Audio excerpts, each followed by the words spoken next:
Maheshwaraha Guruhu Sakshat Parabrahma Tasmai Shri Gurave Namaha. Na Guror Adhikam Na Guror Adhikam Na Guror Adhikam Guru Kripa Hi Kevalam Guru Kripa Hi Kevalam Guru Kripa Hi Kevalam. Namaste and good afternoon to all of you. I have not heard an echo from this house. Could we all say a loud good afternoon together? You know why I say this? There's a reason behind this. I'll just collect it together in 1 second. Think about it. This afternoon has come to you for the first time in your life. Do you agree with me or not? I'm sure you are going to also agree with me for the second thing that I'm going to announce. Once a couple of hours are gone, you are not able to be in this afternoon anymore. It has slipped out of your hand. So it's more like the first time and the last time that appears in our life. Most often what happens is we keep saying things without meaning it or even feeling it. Like we say good morning, we don't even feel it. What do we mean by good morning? What do we mean by good afternoon? What do we mean by good evening? These have started becoming very mechanical with us because we don't find the content of our emotion into it. But if we start feeling what it is, it's almost like I can share with you, there's just like if you go to a mountain top and there are valleys, if you say good morning, what will happen? The whole mountain and the valleys will echo, and one good morning will bring to you from the universe multiple good mornings. That is true to each one of our life. For every good thing that we think, for every good thought we nurture, for every good thing that we relish in our heart, they are not contained within the system of our physical body, but it just transcends and just ripples over to the rest of the universe and brings back what we are looking for in life. Every good thing that we give gets back to us bounties of good in our life. So that is the first thing that I wanted to share, and once again I would like to say one more thing to you. I don't think I'm a guest speaker here or a guest to SMS. I believe during my last visit to SMS, after meeting all of you and the wonderful faculties here and the authorities of this wonderful institution of learning, I would say the temple of learning, who understands the basic purpose of human life is not just business, but business with ethics, morality, and spirituality. I would just love to say that I belong to this family of SMS. And I would love to say that I would be very happy if all of us give a big hand to SMS. A big hand to all the people who have worked relentlessly night and day to bring people from all over the world, from different cultural background, different educational background, different work background, all into one common platform. For what? Because we want to see within us something more deeper than what is appearing on our surface. I would like to start this beautiful story that I would share.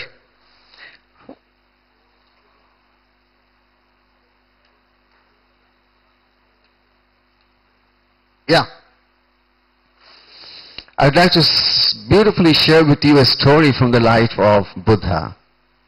Who knows, possibly the story that I'm trying to share with you is the one that happened possibly in and around Varanasi long back, 2,500 years back. This is a story from the life of Buddha, the awakened one. What happened was that one day Buddha was passing through a forest, and that jungle had a very infamous robber, a dacoit. Anybody who passed through that road in that particular jungle he would just kill and rob everything. Buddha was passing, and here is this man who spots him. And the moment he sees Buddha, he doesn't know who he is, but for him he is just a prey. So he shouts, "Stop!" Buddha works majestically, fearlessly, without even looking back. The man is very surprised. He thinks, what's the matter? Because anybody who would say stop would freeze there out of fear. Here's a man who is just walking. So he said, "Stop!" Buddha didn't ever pay any heed. He was still walking. And when he was walking down, this man came running and stood right in front of Buddha and asked, "Don't you hear what I am trying to say to you? I wanted you to stop." Buddha looked at the eyes of this man with all compassion, with all understanding, with all love in the world. And you know what he said? He said, "I have stopped long back. When are you going to stop?"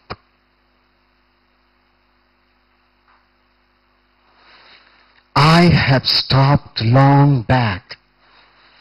When are you going to stop? I think this word was not asked by Buddha to that one dacoit. I think that's the question he's asking the whole of humanity for posterity. It's not that 2,500 years back it was relevant. It's more relevant today. We have forgotten where to stop. We know how to move and move and move, do and do and do, achieve, achieve, achieve, attain, attain, attain. It's addictive. We don't know where to stop. We don't know. The next thing that I am going to talk to you about is the pause. All over the world, wherever I have gone, I have always talked about one thing. That most important thing that we all need to learn in life is that the whole universe, the whole of nature works in pauses. Just imagine, I'm talking to all of you, did you watch that between my words there are pauses? Otherwise it will be just a shout, a noise. This pause is making what the words are trying to convey, its inner intrinsic values. Imagine every time we all are breathing in, there is a pause. Every time we breathe out, there is a pause. And we breathe in pauses. We just don't go on breathing and breathing without pauses. Imagine when we are typing something in our computer, one finger is touching a bar called space bar. What does it do? It creates a pause and space between two words, and that's the reason the whole sentence is constructed. Isn't it so true? Do you all agree with me?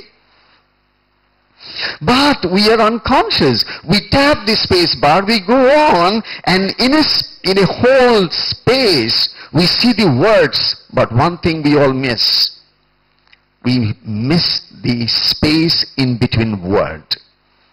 And that space is the pause. And in the pause is the space. And in the space is the infinite possibilities and infinite creativity and the infinite that is divine.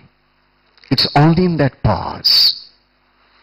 I want to take all of you through a quick, because since morning, we have been hearing and hearing lots of stuff into our brains. I really want you to give a little rest to your brain for a while. Because I more believe not in words, not so much acquired knowledge, which at times I call borrowed knowledge. And borrowed knowledge are not very, very useful in life until such time this knowledge is munched in our mouth. We eat, we digest, metabolize and make it our energy and make it ours, our own. In that sense, I would request all of you to just bear with me if I take you through a small relaxation meditation technique if you are ready for it. Are you all fine with it? I would request all of you to please sit with your back straightened up in your own places. Just for 3 to 4 minutes, I'll just give you a guided meditation, just for a little relaxation, because we all need it badly. Make sure both of your feet are touching the ground about 7 to 8 inches apart. I mean the shoulder apart. Grounded well, your back straightened, your spine erect, your head straight, and then please close your eyes.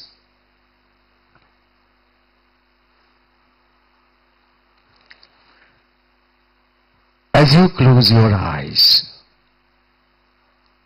you feel proximity to your physical presence. You feel your body as you scan your body with your eyes of awareness. The moment you shut your eyes, billions of bytes of information that has been going through the eyes into the brain is now no longer available. You, your body, your mind, your breath are your constant companion from your birth till this moment. Completely relax your body, please. And those of you who are talking, please don't talk. Just try to close your eyes and try to just be who you are for a while. Relax your whole body from your head to the toes. Feel your skull, your hairs, and suggest through your mind a complete relaxation.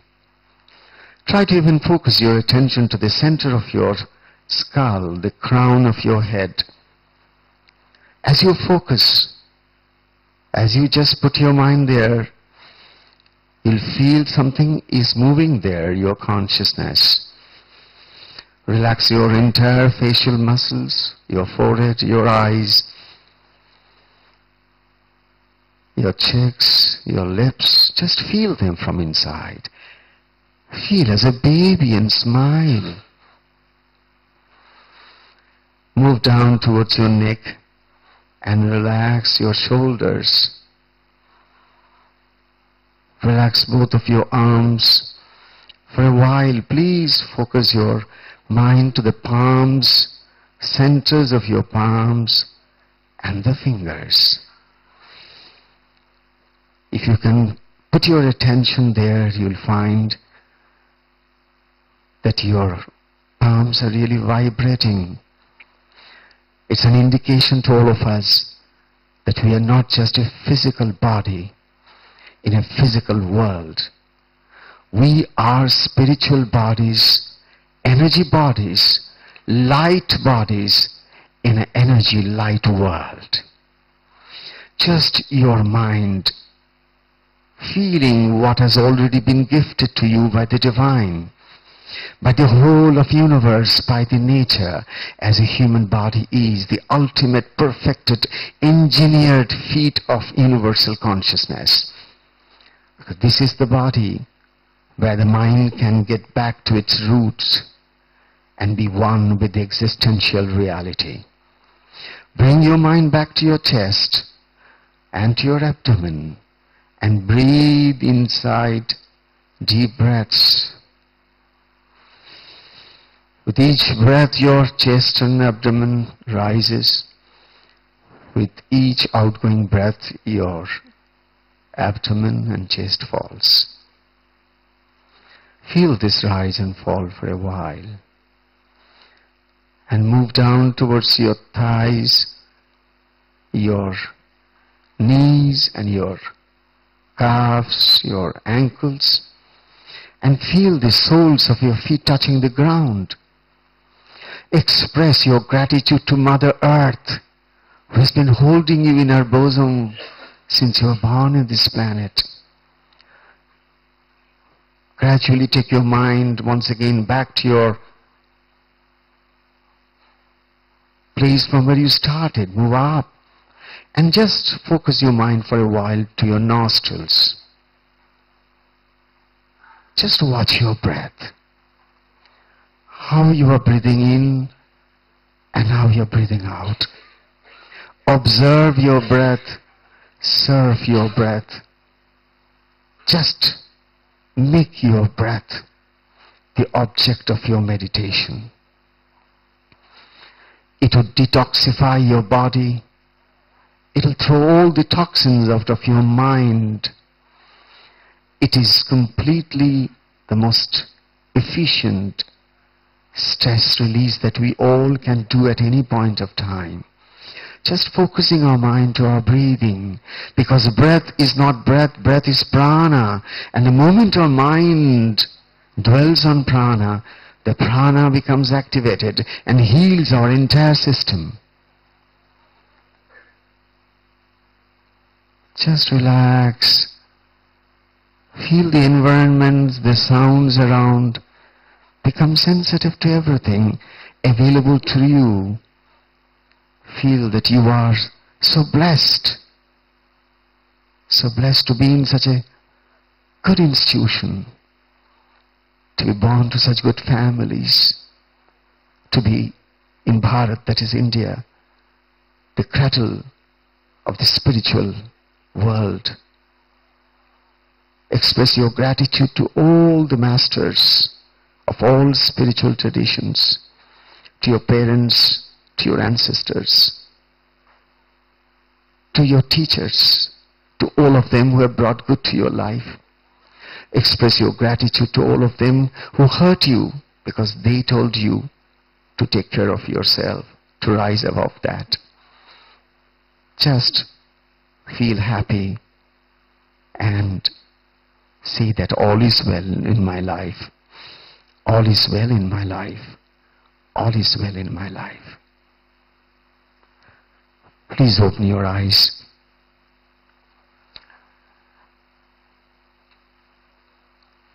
I hope for a few seconds you had a little bit of relaxation. Did you all feel a little relaxed? Can I also conclude that in few seconds, I talked for a long time, but could you just catch seconds of time when you became a little calmer? Your mind became a little calm? Because what I'm saying is this, until and unless we can bring ourselves to a relaxed state of mind and body, we are not open to the infinite wisdom that is pouring to us all the moments from infinite universes. Let's all accept this fact that we need to open our system to it, and the only way by which you can open your system to this universal phenomenon of infinite intelligence and creativity to pour into our system so that you can reproduce that in your own respective individual way into this beautiful world. I would love to share with you that this last decade has been rightly called as leadership lost decade. Starting from the dot-com burst in 2002 to all the scams of Enron that many of the earlier speakers have spoken to you. You know it. We have seen in this world scams after scams from all the leaders of every field of human endeavor. Why do you think such a thing has happened? What could be the reason behind this? We need to probe, because when we go to a doctor, what a doctor does is, he basically he asks you to go for certain diagnostics. Once these diagnostics are ready, then he sees through it. He diagnoses, pinpoints where the problem lies. We need to really find where the problem lies so that we can find a remedy for it. Here is a question that I've asked, that in this world we have such a lot of technology, such a lot of wealth, and you know today, all that we dreamed till yesterday have all come to pass today. We have cars, we have beautiful apartments, houses, all that we wanted, all that we dreamed, big fat salaries, everything we have today. The technology has brought everything to the fingertips. How come, in spite of all this, we really have a scarcity for one thing in this world, and we all talk to each other about it? What is the scarcity that we talk about? We don't talk about the scarcity of money, wealth, and other things that can make man happy. No, that's not something about what we talk about. We talk हम कहते हैं कि कितने बदल गए हैं इंसान, कितने बदल गए हैं इंसान, क्योंकि इंसान हमें नहीं मिलता है। लगता है कि सब कुछ मिलता है, इंसान कहां गायब हो गया है। We really are not able to find a true good human being. That has become a very scarce stuff in the entire world today. And all of us long to see somebody who really embodies all these beautiful qualities, because anybody who basically embodies these qualities that we look forward, then we call him or her a good leader. Because a good leader is none but one who walks the ideals that we all cherish in our hearts. That leader could be just the son in the family, the husband in the family, the daughter in the family, the son-in-law in the family, or the daughter-in-law in the family, or a boss in the workplace. The leader is in different capacities. Any place, anywhere, whatever we are doing, we are always having an opportunity to express our leadership qualities. We can always show to the other, look here, things can be done better. And a leader always believes that things can be done better. And his mind is focused on that, how he can do the same thing that he did yesterday, this morning, now at this moment in the afternoon. He would definitely see how that same thing can be improved and done better. Entire managerial sciences have always been continuously traveling only one direction, how we can improve anything and everything that we do it better. I think it is, in order to find the cause of this global crisis that we all are facing all over the world today, it's not lack of intelligence. We have charismatic leaders all over the world. We have leaders who really have tremendous intelligence. They can mesmerize you with their words. They can put you to any hypnotic spell. But what really is missing in this world of ours, which has been educated over so many years, our education has missed one point, and that point is that we have been groping and searching and seeking for answers and solutions to everything in the external world. We have been outwardly focused. And because our mind has been outwardly focused, what happened? We, through the sciences and through all the technology, we have been exploring the outer space. But the outer space has only brought us to where we are today, bringing all of us together to find out what is the next step, what is the next paradigm, what would take humanity out of this most chaotic state. What is that which will possibly save this Mother Earth from complete destruction? Because humans have that capacity and that potentiality to create or to destroy. All other species of life, they are perfect in their places, they have no complaints. We humans are continually complaining. We never say, I'm happy as I am. We continually try to express our frustrations. Now my only thing is this, that what we are really lacking today is emotional quotient. We humans are basically gradually losing something which is called as heart. Heart not as organ, heart that which throbs with the universal rhythm of love with the other beings on earth. Love that can feel the pain of others. Love that can understand the pathos of others. When I first went to the streets of Calcutta for this first street school in Calcutta, I'm telling you, I just started calling the small little children. I had a few slates and pencils. And what I did, I said, come on, do you want to write? Do you go to schools? No. Do you want to write something? She says, yes. I just take that child, put the child on my lap and put the first letters on that. And the way she looks at my eyes and the joy she expresses, that learning which we get from that is a first-hand interaction, you and God talking to each other. I have learned more from the street children of Calcutta. I have learned more from the women of the remotest villages of Sundarbans than I have learned from any of the greatest scholars in the world. They live the finest sentiments of our Indian culture, rooted into the ethos of what we call as practical spirituality. Emotional quotient is something which we are really lacking, and that emotional quotient we all can get, provided there's no other way we can inculcate that, because it is inside of us. It is not something that we can buy from outside, because you all know happiness cannot be bought like any cheap stuff from the market.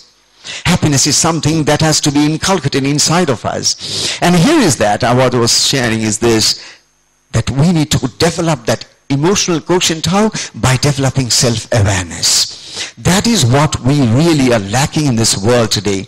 We are so much externalized. We are so much focused outside. We are so much outside oriented that we are missing the elements of our inner wealth and treasures that we carry inside of us. In Bhagavad Gita, Lord Krishna says a beautiful word. He says, Atmaiva hi atmana bandhur, Atmaiva ripura atmanaha. Know that you don't have enemy outside of you. Know that you don't have friend outside of you. You seek friend outside and you spot your enemies outside. Krishna says, very simple. You are mistaken. Your friend or your foe, your enemy, is not outside of you. He or she is not outside of you. It is just inside of you. Your mind, Atmaiva Hyatmana Bandhu, your mind is your best friend. That's the title of the book that I wrote, 30 lessons and 30 practices that a person can do in order to find out how the mind could be gradually anchored to the spirit within. And it's only that mind which is anchored to the spirit within, the divine potential within, the silence within, that heart within, that being within can really rise up and see the world with a completely different eyes altogether. And these eyes is the eye of awareness. So what, my dear good friends, I really am looking again and again to you, my young friends, because I hope you are the hope who can possibly bring the changes for tomorrow. Because any management sciences that we are talking about today has to precede, primarily, anchor, have its rooted to self-management. Without self-management, we really cannot. Oh, sorry.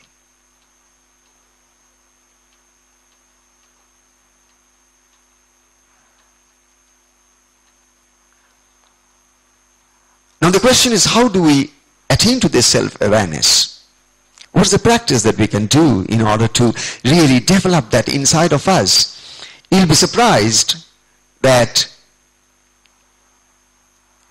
in the entire Western world today, in all the universities, particularly the medical schools in America, they are doing intense research on one thing. They're getting all the meditators who have been meditating, mostly the Buddhist lamas who have been meditating in their retreats for 20, 30 years. They are bringing all these meditators and putting all the catheters in their brain and mapping their brain, studying their brain as to what happens when they go into deep meditation. They are finding that a person, just by completely becoming aware and conscious of the inner, can bring about such a state of happiness, such a state of creativity, such a state of joy, that it is not possible by any other means externalized in this world. So they conclude, they are coming to this conclusion that this mindfulness meditation that has been taught thousands of years in our land, in Eastern mysticism, is no longer mysticism, it is no longer esoteric, it is no longer something which is religious, it is something which we all need in our day-to-day life. We all need to practice mindfulness. And if we say, what is mindfulness? People ask me, okay, you talk about mindfulness, then what is this mindfulness all about? It's very simple. It is just being where you are. just doing what you are doing, one piece at a time. If all of us can take one day at a time. Think of it, if it happens that your doctor tells somebody that you have today only in your hand, by the end of this day you are done, you will go, what will become your mental attitude? If it becomes a reality that we live for one day, then we will live that day the best. Because that's the only one day we have at hand. So I was trying to share with you that let us take it that way, one day at a time, and live it to the best, ultimate possibility, potentiality, and manifest it. And it's all within us. It's all within us. It's not outside of us. First, it is within us, and that has to be explored. Until such time we explore our inner world, we will not be able to see the reality that exists in the external world all around us. You can walk mindfully, you can talk mindfully, you can eat mindfully, you can do every little act of your life mindfully. What's the difference? When you walk mindfully, you will not fall. What happens when you eat mindfully? You will chew more. You will digest better. You will have the taste of it all, because all your sensual perceptors are focused on that particular one act. But most often what do? We eat, we talk, we do many things. We are at one place, we are at many places in our minds. That is mindlessness or unmindfulness. And that is the reason, if you find there are any causes worth mentioning for all this slight fall in the crisis zone of this world, it's because people have gradually drifted away from their natural state of mind, which is ever rooted to its being. The pristine mind, the natural mind, is not restless. It is at peace with itself. It's a tranquil lake. It's a tranquil ocean. And that is what happens, is that when you meditate, you go from the surface ripples to the little deeper, 20, 30 feet down. There, the water is calm. And in that calm state, you really realize your inner potential. Something from inside speak to you, and that speaking is something which could be the most innovative idea in your mind. And you could become a PhD in no time. You could become a CEO in no time, because of you're proving your inner potentials. So what I'm trying to say to all of you is very simple, that mindful leadership is the new paradigm. I so believe, absolutely. And I would love to say these three things, the ABC of mindfulness for all the corporate leaders that you are going to be. For all of us who are in this world, we all need to be really keeping these three things in our mind. First, A is for awareness. We need to become more aware.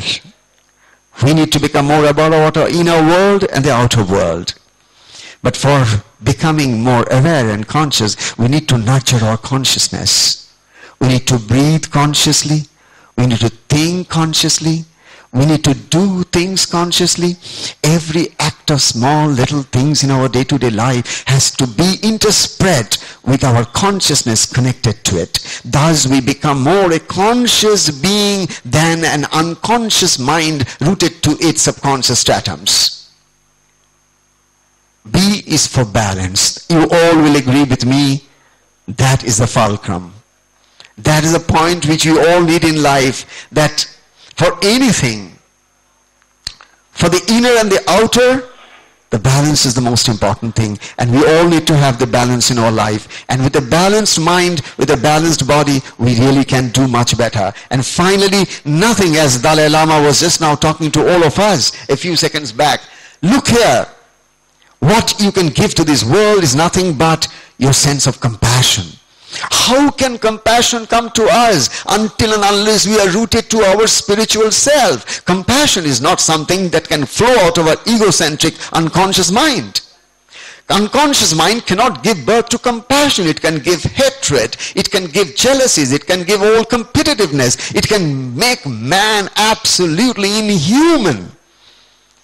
But if you really become more and more aware and conscious about your human potential and then get rooted to your human beingness, what will happen is very simple. You will become more and more compassionate, understanding, loving, and all of this you will not do. Please make a note. You don't do compassion. You don't do love. I would repeat, if you say that I love somebody, I'm saying you are mistaken. You can't love anybody in this world. Love has to happen. Love has to happen. You can't do it. It's not a doable stuff. Just as if I say, can you do sleep? You can't do sleep. You can do everything to see that you get a good sleep, but whether you're going to get a good sleep or not, you do not know. Then I would conclude sleep has to happen to you. Just as sleep has to happen to you, meditation has to happen to you, and love has to happen to you, compassion has to happen to you. Each of these things have to happen to you because of the simple reason they flow out from inside out.